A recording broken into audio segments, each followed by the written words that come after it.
You can use the producer. That's all. You're a director. Producer. He wants to cut man. So we have a lot of people. So let's start. Let's break. Have everybody tell everybody your name and your relation to the program. Phil? Tristan. Sean directed Tuesday, as well as worked with Jason on like a lot of it, doing sound and lighting and helping set up camera and that fun stuff. My name's Dave Dadich. I directed the Friday segment. I was, I guess, co-special director on the Friday segment with Don Taylor over there at the end there. So it was his segment, and then the second date with Carl at the end. I directed all of that, and as well as played monologist number 2. Hi everybody, my name is Hanh Nguyen. I said a few lines here and there, as you can see.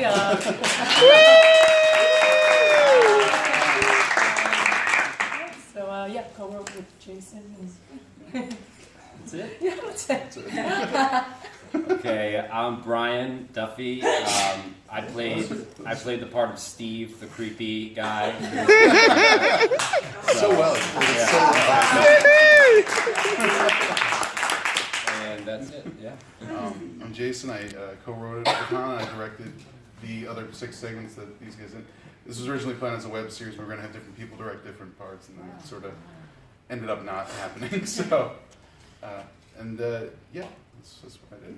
I'm Don Taylor. I set up perfect dates on Friday evenings and go into Saturday mornings with Carl and Carl. That's exactly it. And we got John Dancy, who's also producer and star, who for some reason didn't want to come up here. I don't know. Yeah, it's in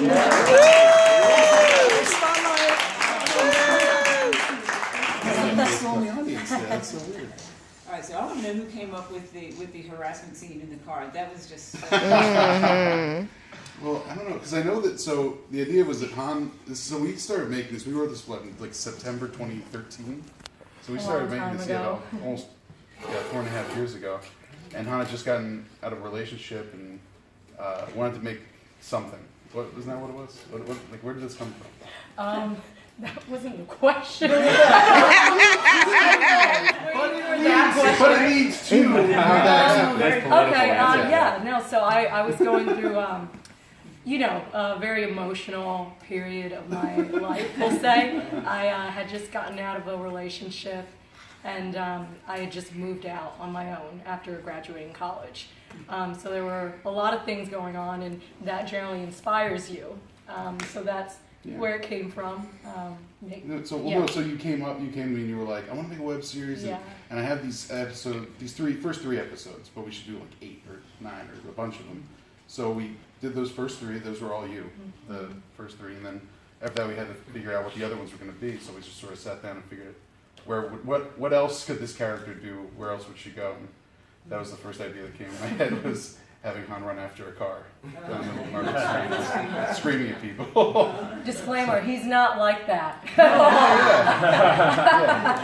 He's just a very good actor. Just a little bit. Just a very good actor. And so, tell me a little bit about again how you all kind of met and got involved, because it was shot here at Philly. Right? Yeah. Well, all of us except for. You went to Upper Darby High School, right? Yeah. Yes, yeah. we all went to we're all from Upper the Darby. same we all high went to Upper school, Darby and this High is Jason's dad. He went to Upper Darby. I went to Upper Darby. So we also met through this there's a class at Upper Darby called Broadcast Journalism. It's kind of like the closest thing to a film class that they have. And me and Dave took it in 04, 05. Yeah. Han's 2 years younger than us. She took it in like 07. And Tristan, when did you take it? 2011 and 2012. Yeah, so we're all under kind of the same teacher there. Yeah. But it was a close class, nice. regardless of what grade you were in. Yeah, so we all kind of bonded. And I still work at the high school, so I get to meet all the kids who do the broadcast, so I still do all the video stuff. And Tristan was always like one of those kids who's always there. So after he graduated and went to college, we kept in contact. He was like, if you ever need any help with anything, let me know. And I was like, I got some work for you. It was funny because I after high school I wanted to keep continuing making film, and I met some other people, and like I reconnected with Jason about a year after high school, and then we started filming stuff on weekends, just really ridiculous shorts, and we came up with a production company, Pennsylvania people would call ourselves, and we. There's a YouTube page. Don't look at the old stuff. Look at the newer stuff. But for like what, 14 years now, we've been just kind of getting together and making things and just Which is interesting because So I also reconnected with Jason because he graduated first, and then I met him in the class, and then when I came to Temple, we were at Temple together, and we reconnected that way. Yeah. He sort of brought us all. So. See, well, I'll keep this going, even though you guys are the enemy, because I went to Radnor. So. Rivals. Sorry. Before I ask too many things, let me see if there's anyone in the audience. You guys have comments or questions or thoughts? we know. You guys did great. This is Josh Phillips. He helped. We shot in his house in the last scene. He helped the ADR. And stuff. He's literally helped us on every project Yeah. except this one. He's the song that Pat strips to was sung by Josh. So There you go. claim to fame. You're welcome. Yeah. So what were some of the challenges filming, doing this project? Can I do it? I have one. Yeah. Okay. So I think it was odd to me because Jason and Hahn, this was like a really important like personal project to them, and Jason wanted to have special directors for each of the segments when it was a web series, and he asked me, and I was like, well, it's going to be really hard because I had nothing to do with the writing, and Jason was going to be on set filming it, and Hahn I was acting, and I'm like, what kind of direction am I going to give to the people who created the whole thing? So I think the challenge for me was kind of trying to put my own spin on the segments that they had so thoroughly planned out. I think that was kind of my biggest challenge. I'd never had to do something like that before. I think number one, the biggest challenge anytime you're doing anything low budget indie, you're trying to scrape together what you got. That's why it took so long to kind of get it all together. Just like long days on weekends, like setting time aside, just doing what you can with your people. For me in my scene, I mean, I think the reason I like both of your writing is because it's real authentic. When the people speak, they sound like real people. And I had great talent. Hanh and Anne were like great. So to me, it was more just trying to shoot it, trying to match the subtext of the scene with the platonic friend who has feelings. That was kind of the toughest thing. But what made it easy is we only had one lens to shoot it on. So I got my second lens that day. Oh yeah. So we had two lenses. It worked because it was a super wide lens, and then the 80 mil close-up. Yeah, it was super close. But it helped us on those intimate moments. I was on the 80, making it feel like, oh, is there something with him? And then when it was like awkward, boom, back to that wide, awkward lens that made everything feel like kind of funny. Yeah. So the lack of stuff helps. Shoot things with nothing. Yeah. And how long was the process? Well, we started writing in September 2013, and we shot. I want to say like 80% of it from like November 2013 to August 2014. Then Han moved to New York, so We were like forestalled. yeah. So every once in a while she would come back down. We would shoot another like couple percentages of it, like, and then we finished. I want to say like the main production maybe like a year and a half later, and then I guess it was like 2 years of post-production, getting like the music and the sound and everything done, little pickups here and there. That shot of her phone dying at the bus stop, I got that like 3 or 4 months ago. That was the last thing we had to get. It was after everything else was done, and I had to get just that one shot. But yeah, so we finished like October 2017, so it was like 4 years. Yeah. Wow. And so what, can each of you speak about some other projects that you are working on or have worked on? Right now I'm working on a feature-length doc following the aftermath of Hurricane Maria in Puerto Rico and the two routes that the people can go, the people who had to leave, who could afford to leave, and the people who couldn't afford to leave and who are staying, and kind of exploring it through two chefs, one that's going up to Philly to kind of reinvigorate the Fairhill area, Puerto Rican neighborhood, and then another chef who's feeding people without electricity and water and stuff. And he's trying to teach them to be sustainable. The other chef is trying to like help employ the community and that type of stuff. So if you have $65,000, please send it my way. What's the name? The title is called Ave Maria, and we got a crowdsourcing thing happening. So Got money, hit me up. Put in a plug for the film right before yours. It was actually a film that we did that was benefited disaster relief in Puerto Rico. And then we have a film about chefs on Thursday. Might be a And good then time you to got come the out. pass. and So, we'll check it out. no. That's the only thing the pass won't cover. Oh, that's right. Okay, Because it's yeah, the dinner. The dinner thing, yeah. Unfortunately, I went the family route, so I don't do as much filmmaking. Yeah, something on the way. Though. As they, well, yes, we do. A child. So the one thing I do get to help with, we compete in the Philadelphia 40-hour film festival pretty much yearly. Last year we came in second place with a film called TSA. It was a time travel short, which was just accepted to the Media Film Festival coming up on April 7th, the Saturday matinee there. So you can find it. It's about 8 minutes long. You can also find it on YouTube if you don't want to try out to media. But that's something that I was a producer of, so I'm kind of promoting that right now. Well, Jason is actually working on a movie right now. You're working on it too. I am working. I'm in it. It's about our group of friends, and you're about 50%. Oh, on that, well, it's 7. Yeah. Yeah. But So, we've been shooting for a year and a half, so. So It's maybe in another 3 years. Yeah. Women's Might be Film back, yeah. Festival 2022. Yeah. Oh, Oh, okay. yeah. Should- I wanted to ask, so in terms of developing the plot line, like how long was that, and were there other movies that influenced you? Well, how much we came out because you came to me with an idea for the beginning and end and those first 3, and then we sort of filled out the rest. But it was Yeah, always we had a really strong start because I think we did not the first 3, but I came to you. I remember the first night, and we were just kind of like shooting ideas all around, and that was really easy. And then after the first 3 episodes, it was we had to think deeply about it. How long Well, did you say? that idea. Oh, I mean, like it took us probably well, so when Hanh moved out from her mom's house, she moved in with Dancy and I and our friend Tom, and so we were living together. So it was like every night she'd come home from work and be like, oh, "Let's talk about the web series." Yeah, we would So that took us a couple work weeks. a little to, like, bit each Yeah. night when I got back. Yeah. So it took us a couple weeks to think of like outline it, and then a couple weeks to write it. Maybe like a 2-month process, like actually writing the whole thing out. Yeah. And I don't know, like, were you inspired by anything? I wouldn't say we were inspired by a particular. Well, no, I remember you said eventually you admitted that like this was you love breakup albums.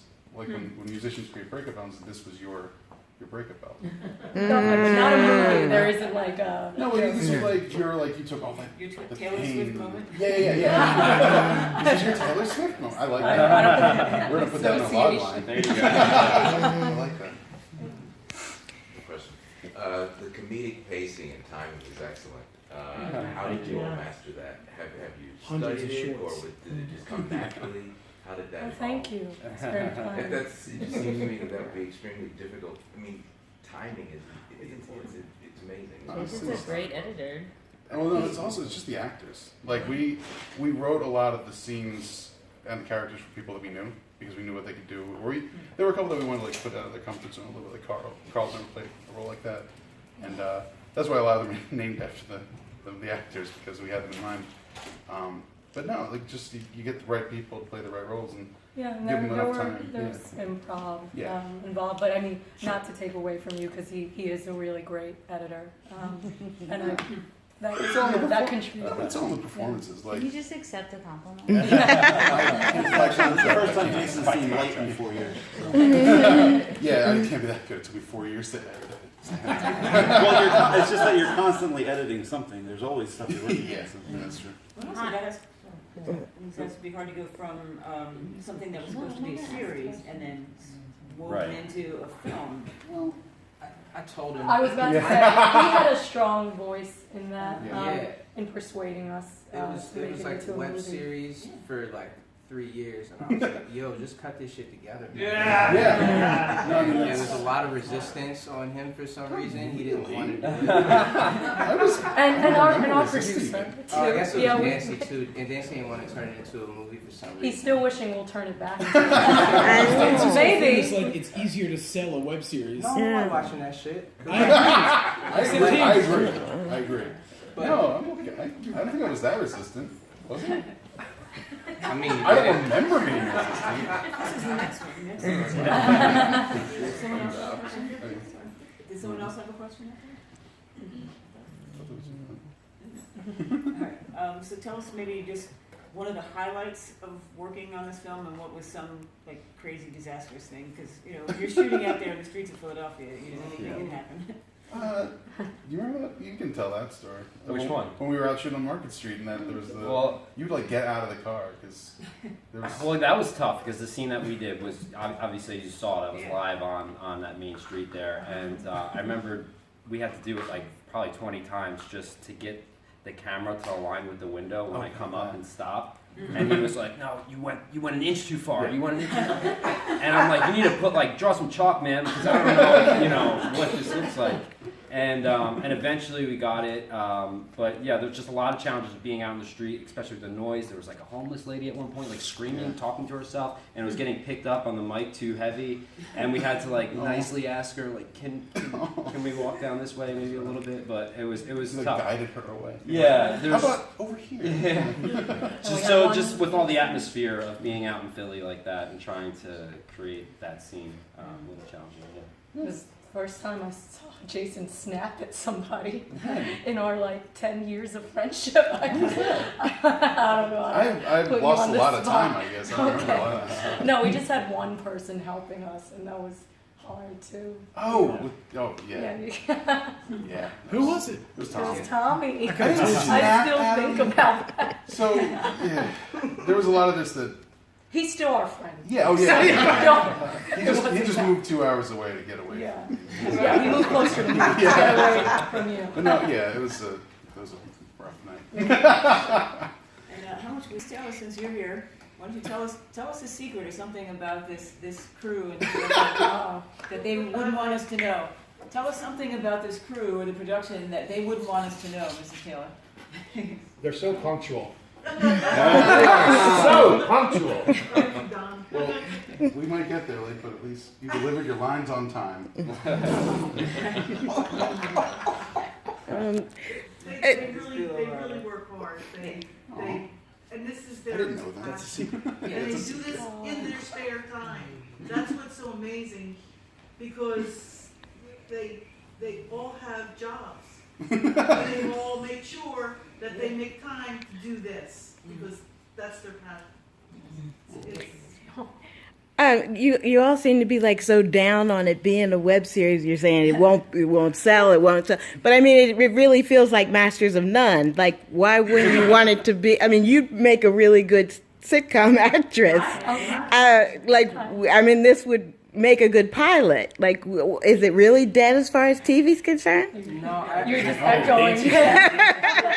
Nancy, your fortune is back on. I think it was more so because right around the time that it was getting close to done, I had a film that was kind of doing festival stuff, and it was kind of leading to me meeting certain people. And no offense, y'all don't have the biggest online presence in terms of getting eyes on it. So I was thinking of it from a producer standpoint, how can we get the most people to see this good thing? This shit is good. How can we get people to see it? And I was like, you can put it online, and then your friends can get it, and it's a few hundred views on it. Or you can cut that shit together and then be all over the country/world and get all different types of eyes on it. Maybe the right eyes to get you somewhere, because you got You? Oh, they're not saying me, they're saying you. And is this the Philadelphia premiere, world premiere, Pennsylvania Everything. premiere? No, everything is the first time? Ooh.